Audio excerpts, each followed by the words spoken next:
नया फिर दिन हुआ,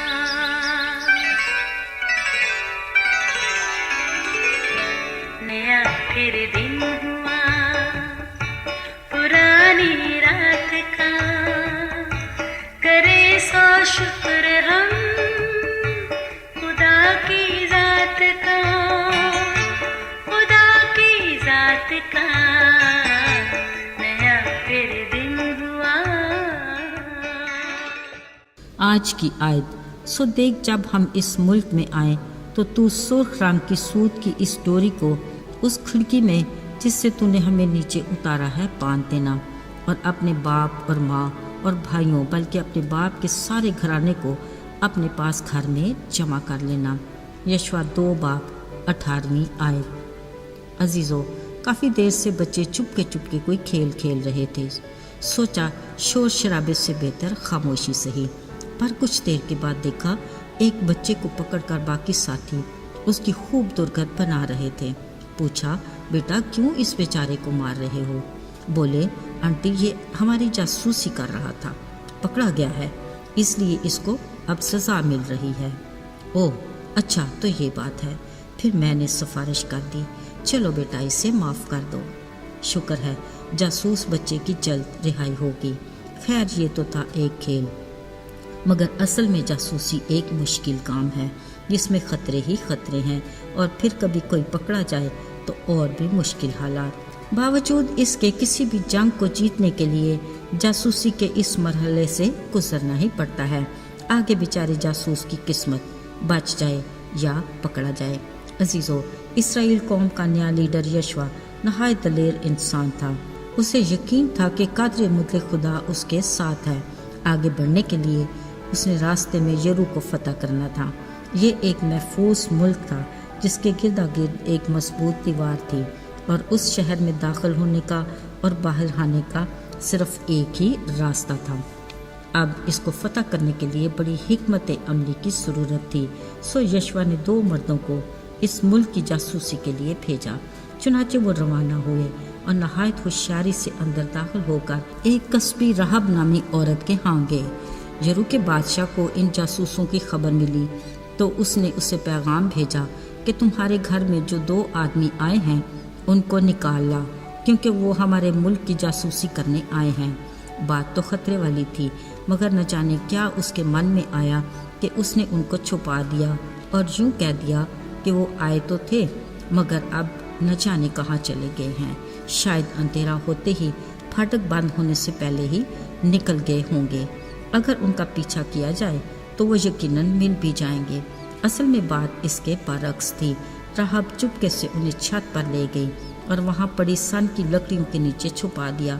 फिर उसने अपने मेहमानों से, जो असल में इसराइली जासूस थे, कहने लगी, मुझे यकीन है खुदा ने हमारा मुल्क तुम्हें दे दिया है।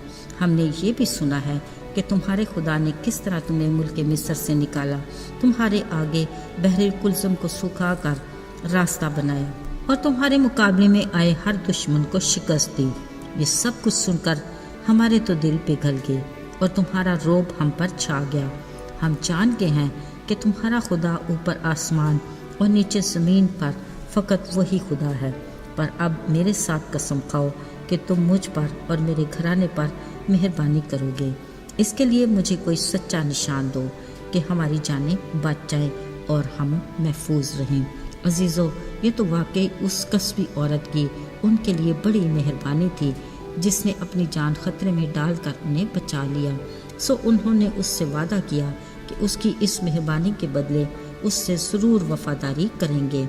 तब उस औरत ने बड़ी एहतियात से खिड़की पर रस्सी बांधकर उन्हें दीवार से नीचे उतार दिया, क्योंकि राहब का घर उस दीवार पर था। 3 दिन तक ये जासूस वहीं पहाड़ में कहीं छुपे रहे।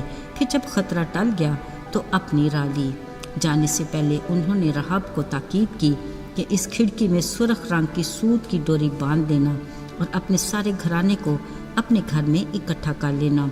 अब जो इस सुर्ख सूत की डोरी वाले घर में होंगे वो बच जाएंगे।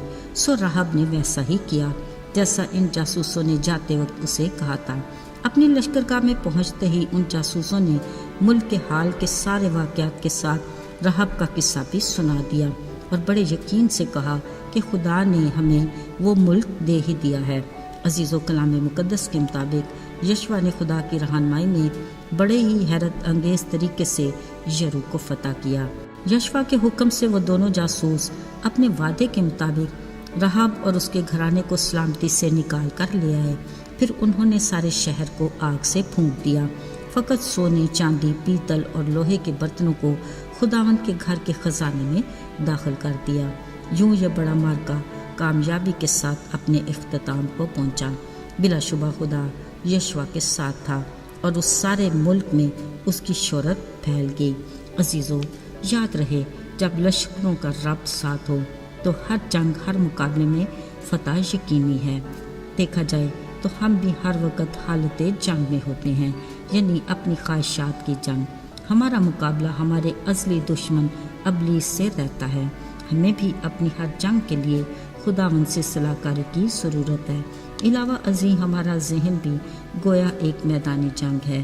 اس میں کامیابی کے لیے بھی ہمیں ہر قدم پر خداوند کی مدد کی ضرورت ہے۔ بلا شبہ یسوع نام میں قوت ہے، یسوع کے نام میں فتح مندی ہے۔ اس کے لیے ہمیں خدا کی رفاقت میں جڑے رہنا چاہیے، کیونکہ وہ ہمارا زور اور ہماری قوت ہے۔ اسی کا نام سن کر ہمارا دشمن ابلیس بھاگ جاتا ہے اور ہم فتح مند ہوتے ہیں۔ آئیے دعا کریں۔ آئے قادر مطلق آسمانی باپ، لشکروں کے رب، ہم جانتے ہیں کہ تو اپنے وعدے کے مطابق ہمارے ساتھ ہے۔ جیسے ہم تیری رفاقت میں رہتے ہیں، ابلیس اتنا ہی ہماری گھات میں رہتا ہے۔ ہمیں اپنے فضل کے باعث ابلیس کا مقابلہ کرنے کی دلیری دے۔ یسوع کے فتح مند نام میں مانگتے ہیں، آمین۔